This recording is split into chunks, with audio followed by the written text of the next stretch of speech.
আসসালামু আলাইকুম রহমতুল্লাহি ওয়া বারাকাতুহু। প্রিয় বন্ধুরা, কেমন আছেন সবাই? আশা করছি আপনারা সবাই ভালো আছেন। আমার এই চ্যানেলে ৯১তম পর্বে আপনাদের সবাইকে স্বাগত জানাচ্ছি। জনগণ কোনটি গ্রহণ করে?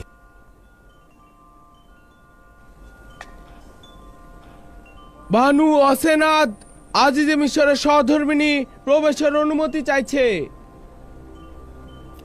প্রবেশ করতে বলো।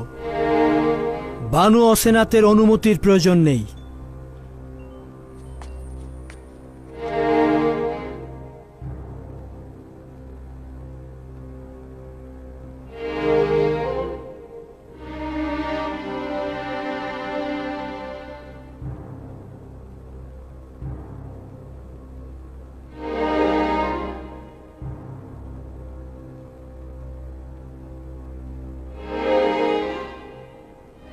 আশা করছি খোদার নবী আমাকে ক্ষমা করবেন, কেননা আমি তার বিরুদ্ধে মহামান্য বাদশার কাছে অভিযোগ দাখিল করতে চাইছি।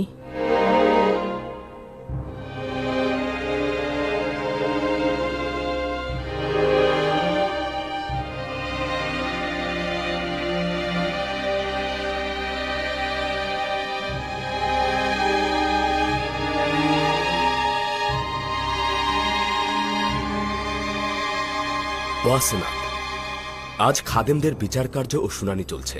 আমার বিচার না হয় অন্যদিন রাখো। আমার তাড়া রয়েছে, সবুর করতে পারবো না। খাদেমগণদের শুনানি পরে হবে। তুমি বলো অসেনাত। আমি জানতে চাই, আজই যে মিশর জনাব ইউজারসিফ মিশরের জনগণের নাজাত দানকারী, তিনি মিশরের জনগণের দুঃখ কষ্ট নাজাত দিয়েছেন, তাহলে কেন ভবঘুরে বৃদ্ধার হাল হাকিকত সম্পর্কে আপনি বেখবর?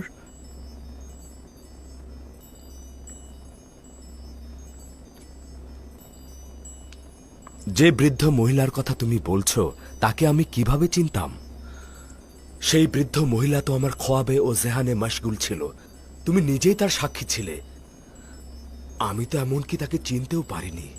আপনি তাকে চেনেন, কিন্তু আপনি তার সম্বন্ধে অমনোযোগী আছেন। তিনি সেই যিনি আপনাকে বছরের পর বছর লালন পালন করেছেন। যখন তার ইশকের আগুন তার সত্তায় জ্বলছিল, তার সত্তাকে আগুনে জ্বালিয়েছিল, তখন তাকে তার নিজের অবস্থায় ছেড়ে দিয়েছেন। তিনিই হলেন জুলেখা।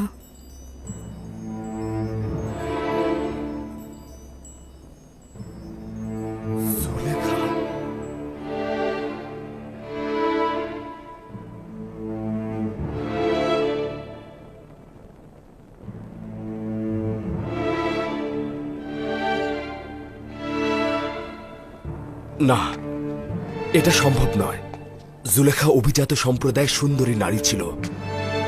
কিভাবে সম্ভব সে জুলেখা হবে? আপনার প্রতি প্রেম তাকে এই দুরবস্থায় ফেলেছে। ৩০ বছর আপনার অপেক্ষায় ছিল, আপনার খোঁজে ভবঘুরের মতো অলিতে গলিতে ঘুরেছে। তার সকল সত্তা, জীবন, যৌবন, সৌন্দর্য আপনার নামে উৎসর্গ করেছে, আর আপনি কিনা তার প্রতি গাফেল ছিলেন। আসলে তুমি যা বলছো তা পুরোপুরি সঠিক নয়। সকল হাকিকত এটা নয়। মহামান্য বাদশাহ ১২ বছর পূর্বে আমাকে জেলখানা থেকে আজাদ করেছিল। পুতিফার ও জুলেখা আমাকে মিথ্যা আঞ্জাম দিয়ে জেলখানায় পাঠিয়েছিল। আমরা সাক্ষী ছিলাম। জুলেখা ইউজারসিফের উপর মিথ্যা দুর্নাম দিয়ে ১২ বছর কারাগারে নিক্ষেপ করেছিল। তার সাথে যে অপরাধ হয়েছে সেটি কোনোভাবেই ক্ষমার যোগ্য নয়। সে সময় সকলেই তাদের দোষ স্বীকার করেছিল এবং ইউজারসিফ নির্দোষ ছিলেন তার সাক্ষ্য দিয়েছিল। আমি যখন জেলখানা থেকে আজাদ হলাম তখন তার সঙ্গে কি করেছি? কিছুই করিনি। আমি জুলেখা বা তার স্বামীর উপর কোনরূপ প্রতিশোধ নেইনি। সেই কারণে তাদের খোদা তাআলার উপর শুকরিয়া থাকা উচিত। আমার পক্ষে এটা কি করে জানা সম্ভব যে মিশরের দ্বিতীয় শক্তিশালী নারী তার শান শঙ্কর ধন সম্পদ হারিয়ে রাস্তা রাস্তা ভিখারির মতো ঘুরে বেড়াচ্ছে? সে ক্ষমতা শীর্ষবিন্দু থেকে ভূপাতিত হয়েছে। তিনি অমায়িক হৃদয়ের মানুষ হয়েছেন। তুমিও তো জানো যে আমি অমায়িক হৃদয়ের মানুষকে কতটা পছন্দ করি। এই বৃদ্ধা নারী ও অসহায় চেহারা আমাকে কতটা কষ্ট দিয়েছে। আমি তো তার আকাঙ্ক্ষা পূরণের জন্য প্রস্তুত হয়ে রয়েছি।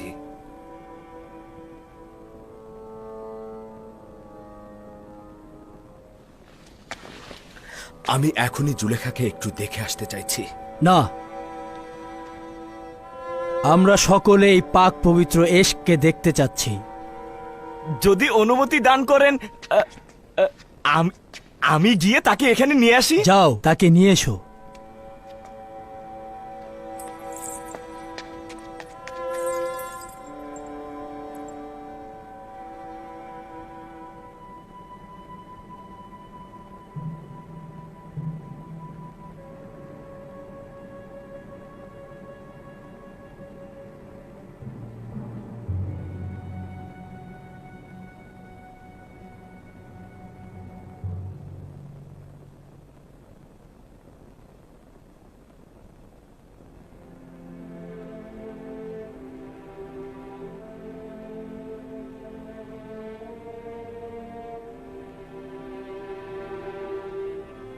মহান খোদাতালা বলেছেন, জুলেখা প্রচুর কষ্ট করেছে এবং নিজের ভুলগুলো শুধরে নিয়েছে। সে এখন একজন ঈমানদার নারী এবং এক ও অদ্বিতীয় খোদার ইবাদতকারী। ইউসুফ তাকে পবিত্র ভালোবাসা দাও এবং সহধর্মিণী হিসেবে গ্রহণ করো। তার হকের জন্য তোমার দোষগুলো কবুল করা হবে। শুধু তাকে চাও, খোদাতালার পক্ষ থেকে তাকে গ্রহণ ও পালন করা হবে।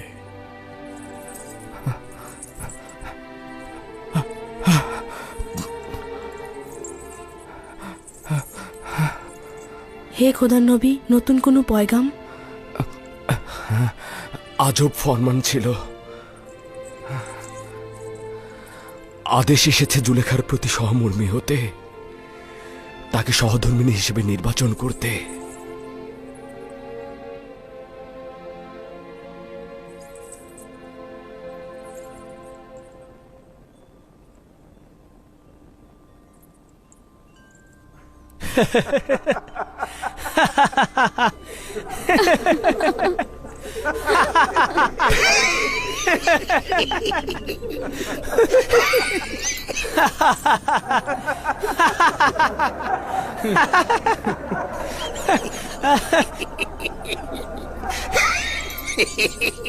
বিবাহ, তাও আবার এই অক্ষম বৃদ্ধ নারীকে?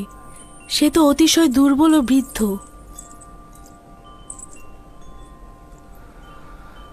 একক ও অদ্বিতীয় খোদার ফরমান এটাই, এই বৃদ্ধ মহিলাকে আমি বিয়ে করব।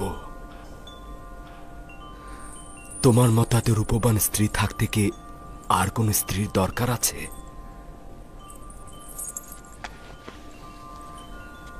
সে যেমন আছে তেমনই থাকুক, আমার জন্য তো কোনো পার্থক্য নেই।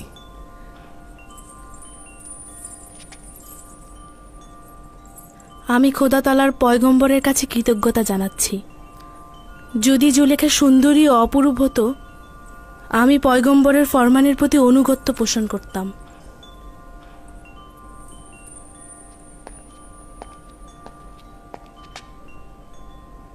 বানু জুলেখা ও তার সঙ্গী সাথীগণ প্রবেশের অনুমতি চাইছে।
ইউসুফ নবীর সুঘ্রাণ পাচ্ছি।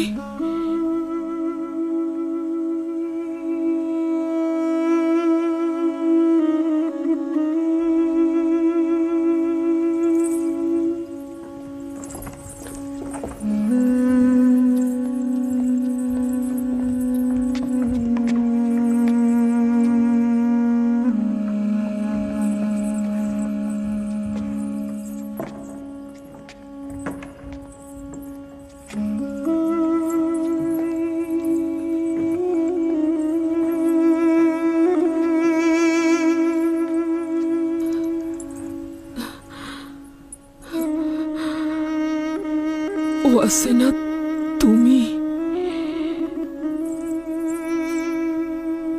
আশা করেছিলাম খোদাবন্দের নবীর উপস্থিতিতে নিজেকে ধন্য করব।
তুমি সেই জুলেখা?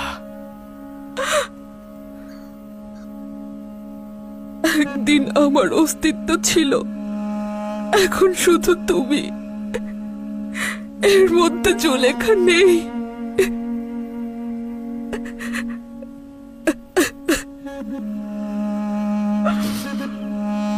জিজ্ঞেস করবে না আমার সব ধন সম্পত্তি কোথায়? জানি আমি, সবকিছু ইউসুফের জন্য ব্যয় করে দিয়েছো। জিজ্ঞেস করবে না আমার সকল প্রভাব প্রতিপত্তি কোথায়?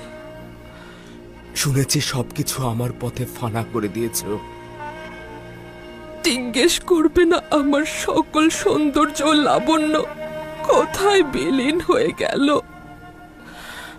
ইশকের দর্দ জানকে জ্বালিয়ে পুড়িয়ে ছারখার করে দেয়, আর দেহকে করে চূর্ণ বিচূর্ণ। এখন বলো তো দেখি, ইউসুফের জন্য তোমার ইশক কোথায়? ওই ইশক এখনো সুমহান, সমুন্নত রয়েছে সকল অস্তিত্ব দিয়ে। সিনায় লালন পালন করছি। তোমার থেকে খবরহীন থাকার কারণে ক্ষমা চাইছি। উপরওয়ালার ইচ্ছাই সবচাইতে বড় ইচ্ছা, সে আমাকে খবরহীন করে রেখেছে। আমার অবহেলা ছিল না। এটা কি তুমি আমার সাথে এত মোলায়েম কথা বলছো? এটা তো আসলে তোমারই হক জুলেখা। এখন তুমি একক ও অদ্বিতীয় খোদার পয়গম্বরের মনোযোগে রয়েছ। বলো তুমি আমার কাছে কি চাও? কি চাইবো? এখন তো সবই রয়েছে। মাহবুবকে চেয়েছি, সে তো এখন আমার কিনারায়। মাহবুবকে চেয়েছি, সেও সাথে রয়েছে। শুধুমাত্র ইউসুফকে দেখার ইচ্ছে ছিল, কিন্তু হলো না। আমার চোখ দুটো আমি হারিয়ে ফেলেছি। হারিয়ে ফেলেছি। যদি মাসুক তোমার দৃষ্টিশক্তি ফিরিয়ে দিতে নাও পারে, তবে মাবুদ তো রয়েছে। তুমি মাবুদের কাছে চাও, আমিও দোয়া করব। যদি খোদা তাআলার ইচ্ছা হয় তো তোমার চোখ দেখতে পাবে।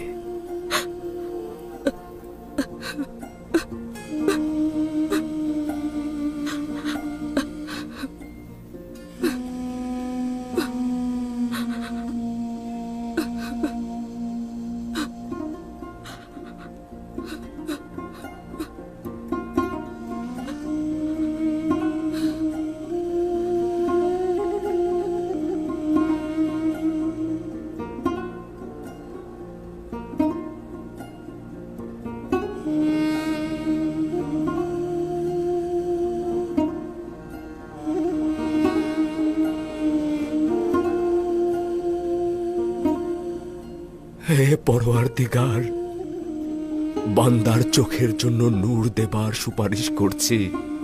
তুমি যেভাবে তার দিলকে ঈমানের নূরে আলোকিত করেছ, ঠিক সেভাবেই তার চোখ দুটোকে আলোকিত করে দাও।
তোমার কালেমার ব্যাখ্যা কেন?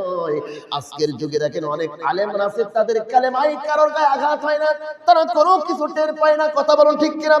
আবার এমনও কালেমার দাওয়াতি কাজ করে, দ্বীনের কাজ করে, দ্বীনে ইকামতের দ্বীনের কাজ করে, তাদের জেল জুলুম ফাঁসি পর্যন্ত হয়ে যায়। তাহলে এই কালেমা ওই কালেমা এক হয় না। এই জন্যই বলেছে সরকারি আলেম, দরবারি আলেম আর হক্কানি আলেম। কথা বলুন ঠিক কিনা? সৈয়দ কুতুবকে ফাঁসি দেওয়া হলো, উনি বিদায় নিলেন, কিন্তু সরকারের ওই আপনার সরকারের পক্ষের আলেমের কাছে তিনি কালেমা পড়লেন না। তাহলে এদিকে সরকারি গেল, এবার আসেন দরবারি। দরবারি কিছু আলেম আছে, দেখেন তাদের দরবারে গেলে দেখবেন আপনার লাল শালু কাপড় দিয়ে সুন্দর করে তারা কবর বানিয়ে রেখেছে, আর হুজুরের পেট এরকম বড়, গোলা মানে গোলার মানে আমরা তো ছোটবেলায় দেখেছি বেশিরভাগ গোলা থাকতে, তো গোলা নাই, এখন সব আহত হয়েছে, গোলার মতো তাদের পেট। কথা বলেন ঠিক কিনা? গোলার মতো পেট, হাইটে বড় পেট। পীর সাহেব খেতে খেতে পেট এত বড় বানিয়ে ফেলেছে যে ওর পেটের পরে ফুটবল খেলা যাবে। পেটের পরে উকুন রেখেও যদি মারা হয়, উকুনটি মারতে কষ্ট হবে না, উকুন তো শক্ত জায়গায় নিয়ে মারতে হয়, কি ঠিক না? পেট এত বড় হয়ে গেছে, ওর পেট দিয়ে ঘরের হাত খোলা যাবে, এত বড় পেট। রাস্তায় গেলে তার পেট গাছেও বেঁধে যেতে পারে। এই যে কোন জায়গায় পিস জন্য, ওই পিস জন্য কোন জায়গায় নবীর মেয়ে ফাতেমার বিবাহ করেছে দেওয়ানবাগী। দেওয়ানবাগী সপ্তাহ মনে থাকে না, আপনারা তো আমাকে মনে করে দিন। দেওয়ানবাগীর পেটটা আপনারা দেখবেন, অনলাইনে সার্চ দিয়ে দেখেন, তার পেটটা দেখবেন কত বড়। আমার কথার বাস্তবতা আছে কিনা আপনারা একটু প্রমাণ করবেন।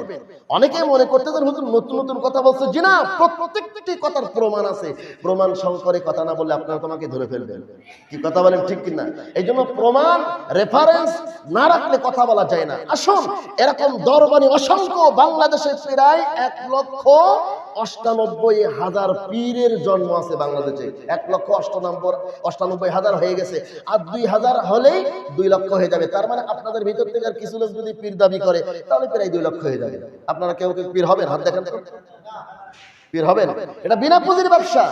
এই জন্য আমি বলেছি, নবীজি কেন বলেছেন এক শ্রেণীর আলেম বের হবে, তাদেরকে দিয়ে জাহান্নাম উদ্বোধন করা হবে। তারাই হচ্ছে এই শ্রেণীর আলেম যাদের মাধ্যমে ফিতনা প্রকাশিত হবে, কবর পূজা করবে, মাজার পূজা করবে, পীর মুরিদি বানাবে, শুধুমাত্র এই জন্যই যে তারা লক্ষ লক্ষ কোটি কোটি টাকা তারা ব্যাংক ব্যালেন্স করবে। কথা বলুন ঠিক কিনা? হ্যাঁ, ইসলামের দাওয়াত আপনি দিতে পারবেন, শুধুমাত্র আল্লাহর জন্য, আপনার পেট ভরার জন্য নয়। আজকে অনেক পীর মুরিদরা দেখেন তাদের মুরিদদেরকে বলে দেয়, তোমরা বছরে একটা মৌসুম, দুইটা মৌসুম ঠিক করে দেয়, এই মৌসুমে চাল, ডাল, আটা, তারপর আপনার ওল, কচু, কুমড়া, ছাগল, গরু, হাঁস, মুরগি, উট, তারপরে এমন কেউ বনের হরিণ পর্যন্ত নিয়ে যায়। বাবা আমার খুশি হবে। আর বাবার তো অভাব নাই, খাজা বাবা, গাজা বাবা, ল্যাংটা বাবা, বিড়ি বাবা, লেবু বাবা, কত বাবা। বাবা হলেই তার লাভ। কি কথা বলেন না কেন? কথা বলেন। এই জন্যই আমি এই আলেমের ব্যাখ্যাটা দিলাম, আপনারা কষ্ট নেবেন না। আমি কাউকে ইন্ডিকেট করে কাউকে খাটো করার জন্য বলছি না, নবীর হাদিসের সাথে বাস্তবতার মিলে যাচ্ছে তাই বলতেছি। কথা কি বুঝতে পেরেছেন? নবী কি বলেছেন, মিন ইনদিহিম তাখরুজুল ফিতনা, এমন আলেম বের হবে যে তাদের মাধ্যমে বেদাত প্রকাশিত হবে, শিরিক প্রকাশিত হবে, তাদের মাধ্যমে তাদের কবরে মানুষ যে সিজদা করবে। কথা বলুন ঠিক কিনা? আর এই শ্রেণীর আলেমদের দিয়েই আল্লাহ তাআলা জাহান্নাম উদ্বোধন করবে। ওই যে পূর্বে বললাম না, 3 শ্রেণীর মানুষকে দিয়ে জাহান্নাম উদ্বোধন করা হবে। আসুন, কষ্ট হচ্ছে না তো আপনাদের? আমার ভাই একটু জিকির করেন, সুবহানাল্লাহ, লা ইলাহা, সুবহানাল্লাহ, লা ইলাহা, সুবহানাল্লাহ।